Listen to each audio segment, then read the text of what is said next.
maybe I'll sing it, or maybe you and me will do a duet or something. Oh, there you go. Come up with a homemade theme song. That would be interesting. No one's ever gonna bring us. Yeah, so There you go, right there. Falsetto and everything.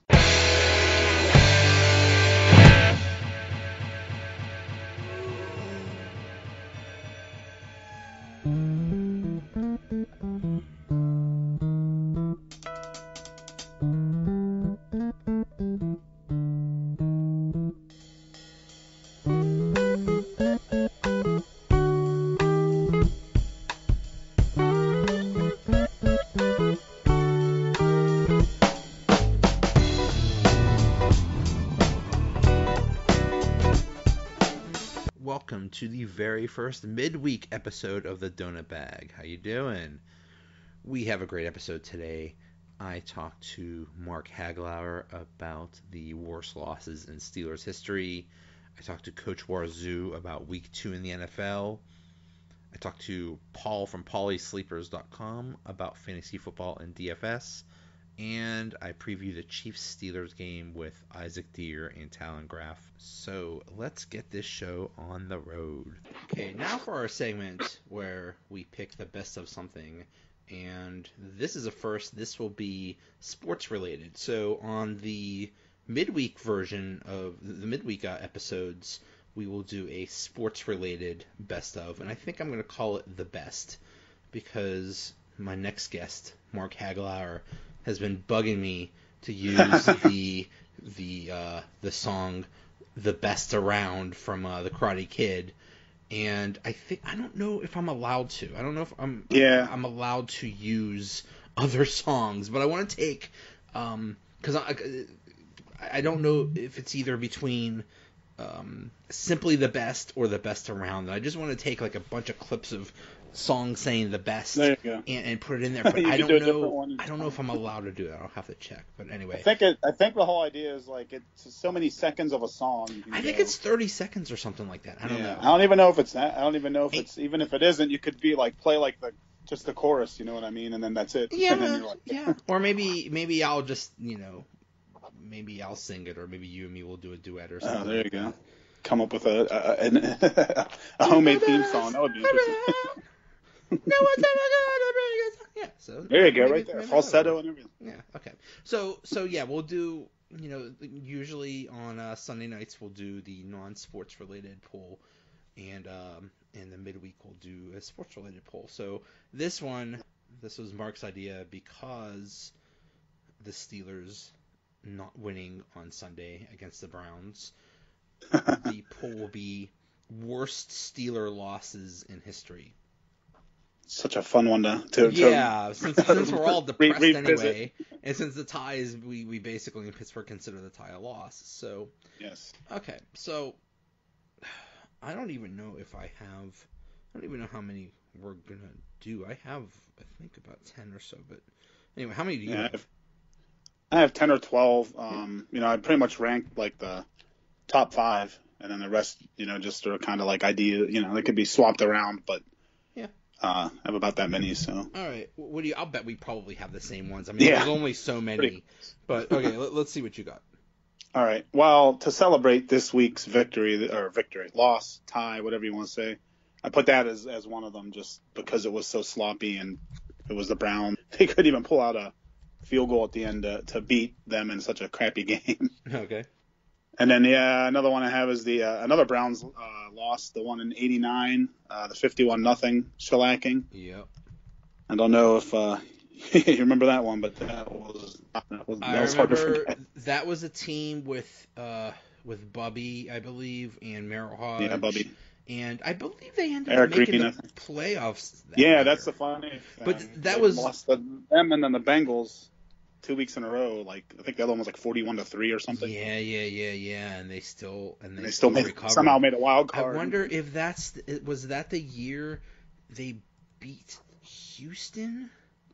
I have to look back and see what would happen that year. I just remember it might be. It could have been the year they lost to the Broncos. It was basically the late '80s were the Bubby Merrill Hodge era, and I remember that one. Yeah, I remember that one playoff loss in Denver, And I remember, like, at one point, like, Bubby was dragging Merrill or something like that. Yeah, I think Merrill was all banged up, and they played relatively well, but couldn't beat Elway and everything.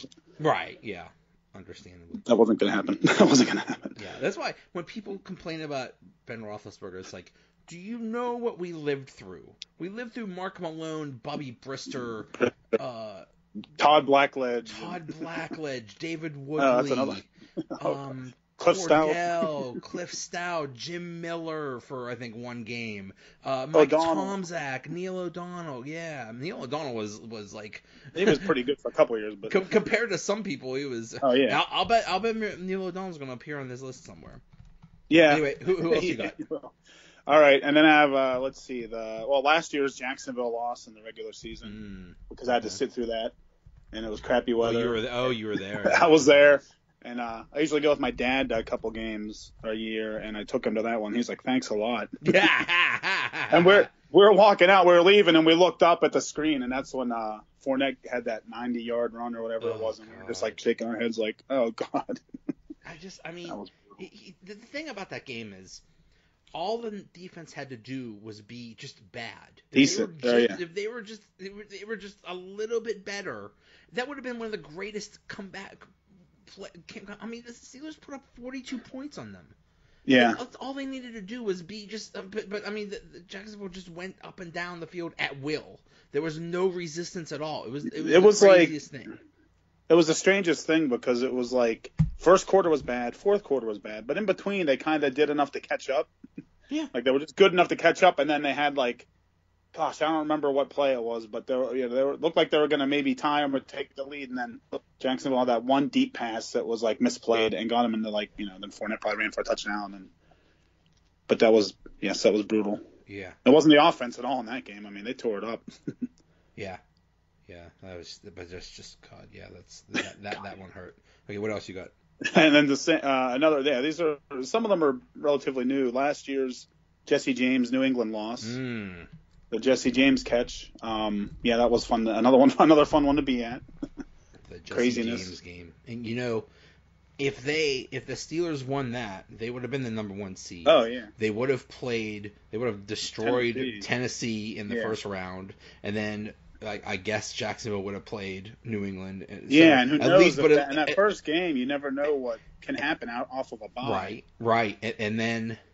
and you never know it. And then it would Pittsburgh... I mean, New England would be playing Pittsburgh in Pittsburgh, and I would like their chances. I'd like their chances, yeah.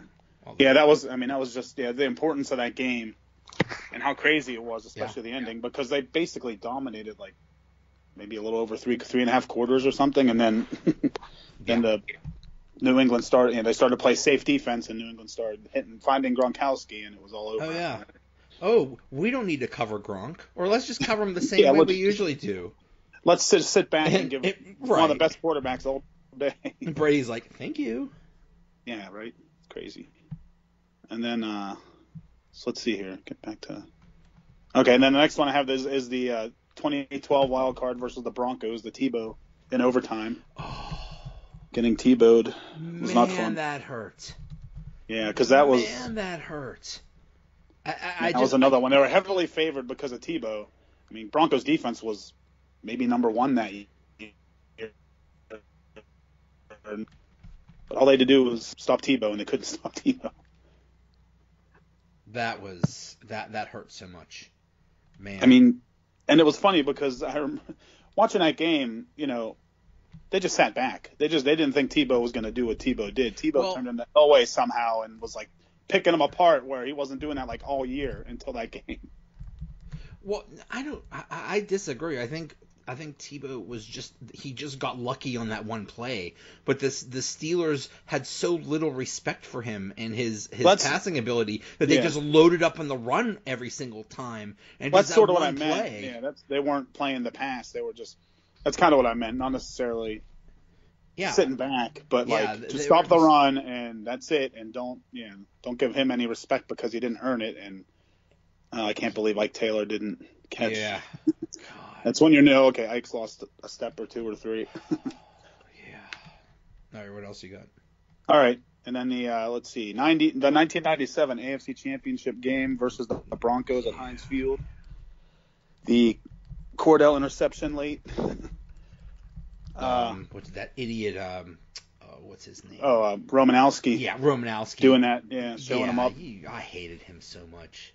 Yeah, he was good, but he was kind of a prick. Yeah. Well, who did he spin on? Didn't he spin on some people? I remember seeing that in games. He was just a horrible person. Yeah. Guess he had the right temperament to be a really good linebacker, though. Yeah. All right, and then we get to the top 5 I have pretty much. The first one would be the Super Bowl 45 against the Packers. Yeah. That was within reach. Rashard Mendenhall. Yeah, I mean, he single-handedly lost that game. Yeah, basically. I mean, you kind of knew going in it was going to be kind of higher scoring. That was the tail end of the Steelers' really good defenses, and Aaron Rodgers was just a beast that year. Yep. And it didn't hurt that it didn't help that was Hines hurt that game? So I think they had to switch the receivers around. I want to say he was hurt. I don't know if he played a little bit in the beginning and then didn't. Possibly, and I believe Antonio Brown was a rookie in that year. Yeah, that was his rookie year because I think that was the year that he made that catch against the Ravens with the side of his helmet in that championship game. Was that the championship game? I think it was. Maybe. When it was 3rd and 19 or something, or 3rd and 20, and he just went deep.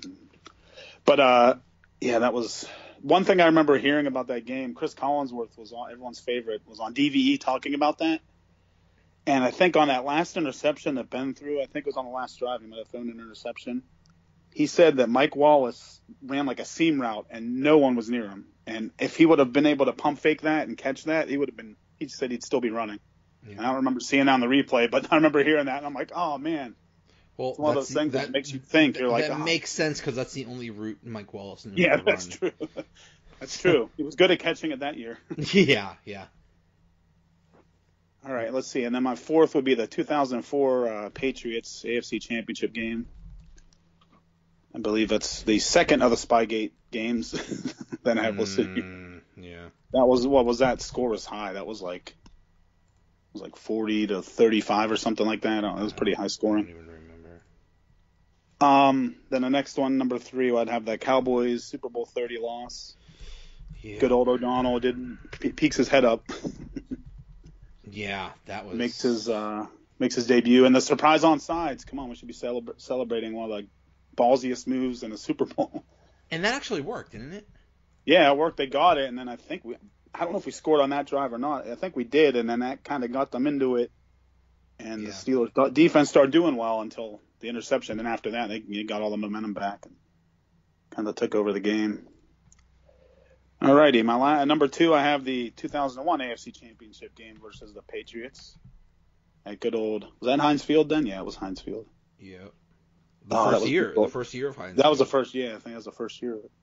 That was brutal to watch too because it was Cordell and a good defense, but that was the beginning of the Spygate. New England knew every run they were going to pull. It was funny, that whole interview after with Bettis and Hines Ward, and they were like, man, it seemed like they knew where the ball was going every play on offense. And that was before any Spygate information came out. That was the first year of the Patriots dynasty. Yeah, that was the first year of Tom Brady. Yeah, thanks, Steelers. Give us Brady. So I think what happened that year was Drew Bledsoe was a quarterback. He got hurt. Yeah, we got him hurt, and after that. Well, a rookie, Tom Brady, came in during the year, and he played like almost the rest of the year. Oh, okay. So he starts the game against the Steelers. Oh, yeah. That's and he sucked. Like, the Steelers were killing him. That's right. And then Drew Bledsoe comes in and just destroys the Steelers. Yeah, I mean, he did well enough to get the point. I don't know. It was a low-scoring game. I remember that. And they didn't have a ton of offense, but they had enough to. I remember, wasn't there something about a punt? There's a punt return, I think, at some point. Yeah. What else were you thinking of, or was? Yeah, that was. Oh God, this hurts. Yes, this is like, gut punch after gut punch in a boxing match. It's like Yeah. With no offense. What else is there? And the number 1 I have is the 94 AFC Championship game versus the Chargers. Alfred Pupunu. I was gonna say, is that guy's name Pupunu? Alfred Pupunu. I still see him. I was I was in college at the time, and I was going out with this girl, and for some reason I was watching it in